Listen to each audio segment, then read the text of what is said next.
부처님의 이른바 법왕법은 말을 떠나고 또는 일체 상을 떠나 있습니다.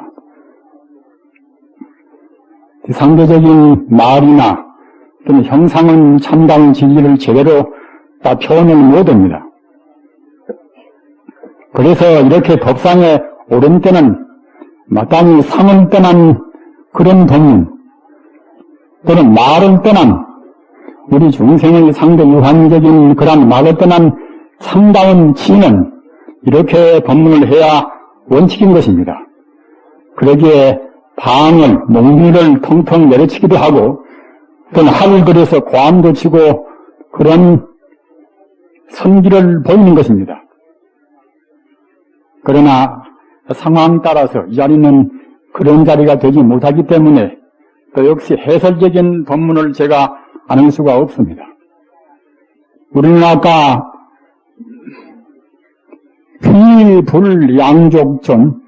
귀불양족전하고 삼보에 귀하는 그러한 예식을 올렸습니다. 양족전이라는 말은 어떤 것인가? 아시는 분들은 다 아십니다마는 이것은 자비나 지혜나 그러한 모든 덕성을 완전히 완벽하게 구비한 그러한 부처님이라는 뜻입니다. 부처님 공덕의 속성은 비단 자비나 지혜로 끝나는 것이 아니라 한량없이 무량무변합니다. 그러나 대체로 자비와 지혜 두 속성으로 해서 부처님의 공덕을 대표해서 말을 합니다.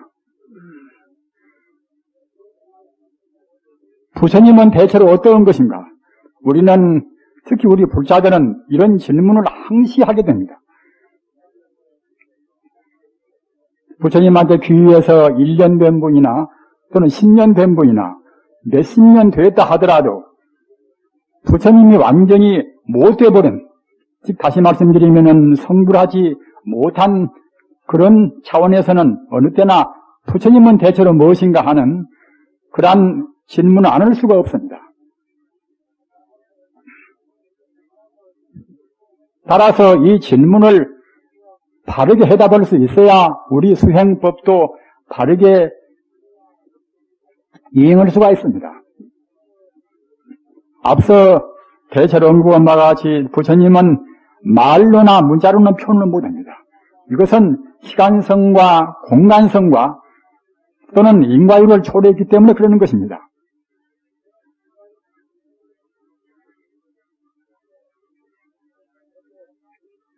그런데 우리 중생들은 현상적인 형상만 보고 또는 상대적인 그런 문제만 생각을 합니다. 그러나 부처님은 현상적인 문제를 무시를 못합니다만은 현상도 또는 현상의 본래인 또는 실상도 모두가 다 하나의 것으로 보는 것이 부처님 법입니다. 그러나 중생은 안목이 짧아서 실상은 보지를 못하고 현상만 봅니다. 그렇다고 해서 우리 눈에 안 보이는 참다운 세계, 참다운 성품 세계, 이런 참다운 성품 세계나 우리 중생이 볼 수 있는 현상이나 이러한 것은 절대로 둘이 아닙니다. 현상, 이것은 모두가 다 실상에서 형상화된 것입니다. 이것은 마치 바닷물 자체는 실상에 비교한다고 하면은 바닷물에서 일어나는 천만 거품이나 파도는 이것은 현상적인 용에 해당합니다. 따라서 물 떠나서 파도와 거품이 없듯이 본 성품을 떠나서 현상이 있을 수가 없습니다. 또는 파도나 거품을 떠나서 바닷물이 있을 수가 없으시 현상을 떠나서 참다운 실상도 있을 수가 없습니다. 우리 중생은 자기 한계 상황을 분명히 느껴 왔습니다. 이 현상적인 세계만 본다고 생각할 때에 우리 중생은 평생 동안 인생 고해에서 헤매다 맙니다. 이런 의미에서 우리들은 모두가 실향민입니다. 근본을 떠난 우리는 모두가 다 실향민입니다. 우리 민족은 지금 1천만의 실향 가족 때문에 서로 피차 가슴을 앓고 있는 셈입니다마는 비단 이북에서 온 1천만의 실향민이 아니라 본질적으로는 세계 50억 인청이 모두가 다 성자를 떠난 외에는 모두가 다 우리 범부 중생은 자기 고향을 떠난 실향민입니다. 이것을 우리는 분명히 알아야 합니다. 우주 만유의 본 성품을 스스로 체험 모든 사람들은 비록 제 아무런 분별 시비 학식이만 있다 하더라도 이것은 실향민의 범주를 못 벗어나 있습니다. 불교는 그러한 데서 참다운 본성품, 참다운 고향을 찾는 그러한 공부입니다. 참다운 고향을 찾는데 지금 나는 어디면나 지금 나는 어디만큼이나 가 있는가 이렇게 없는 자기 성찰해보고 자기 반추를 해봐야 하는 것입니다. 이번에 3박 4일 동안의 공부들을 참 잘하셨습니다. 저는 그때 말씀드리기를 우리 중생의 안락 가운데는 우리 인간들이 갖는 안락 가운데는 오용락이라 세간 유한적인 행복을 추구하는 오용락이라 오용락은 다 아시는 바와 같이 재색명식수라 재물이나 또는 이성 간의 욕심이나 또는 명예욕심이나 또는 잠욕심이나 또는 음식욕심이나 이런 욕심 등등 이것이 오용락인데 우리 중생들은 오용락을 추구합니다. 이것이 인간 세상의 행복의 전부라고 합니다. 그러나 석가모니나 예수나 공자나 로자나 또는 소크라테스나 성인들은 이렇게 안 봤습니다.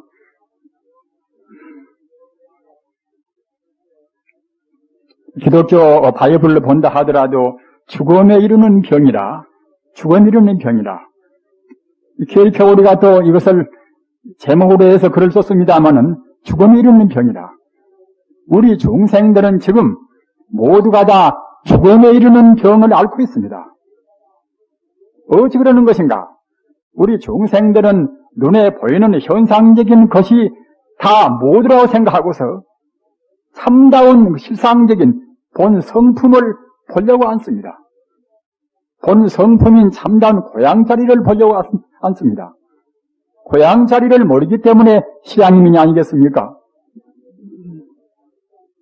그런데 우리가 보고 있는 이 현상계, 이것은 사실은 지금 인연 따라서 지나가는 과정에 불과한 것이지, 이것은 절대로 실존적인 것이 못 되는 것입니다.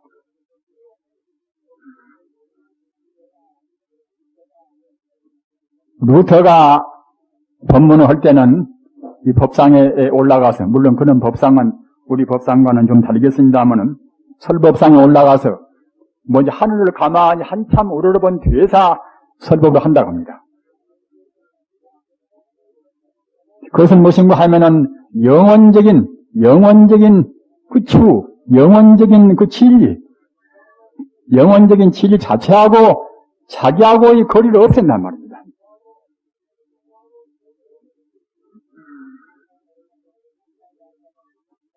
산당에 올라선 법문이라 하는 것은 아까 제가 말씀드린 바와 같이 한마디 한마디가 모두가 다 영원적인 차원에서 안 벗어나였습니다.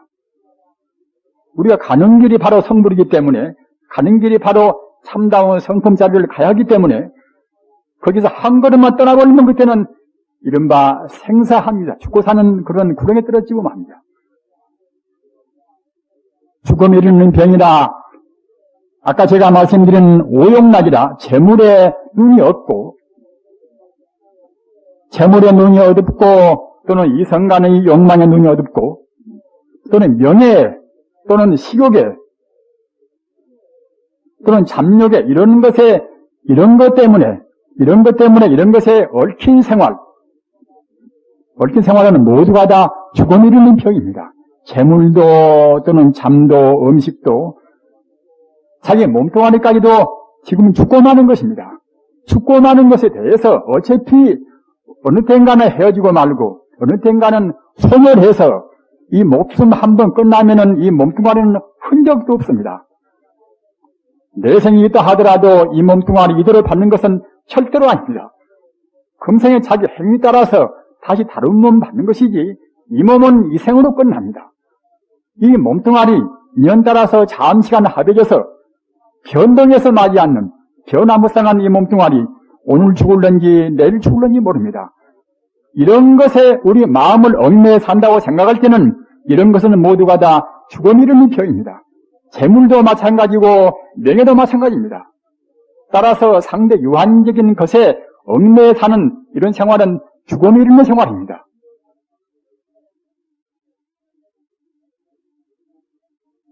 우리는 한 걸음만 밖에 나가도 모든 어려운 문제에 부딪히고 맙니다.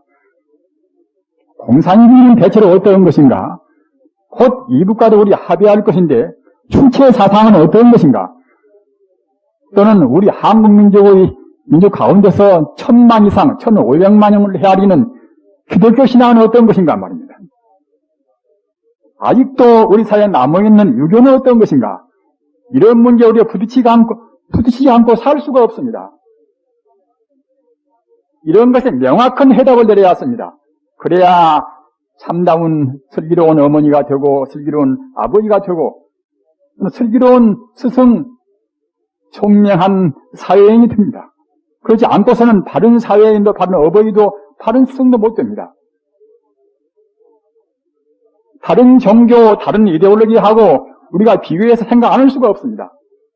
따라서 꼭 현대에 있어서는 벌써 20대부터 자기 인생관, 자기 철학관이 확실히 세웠습니다.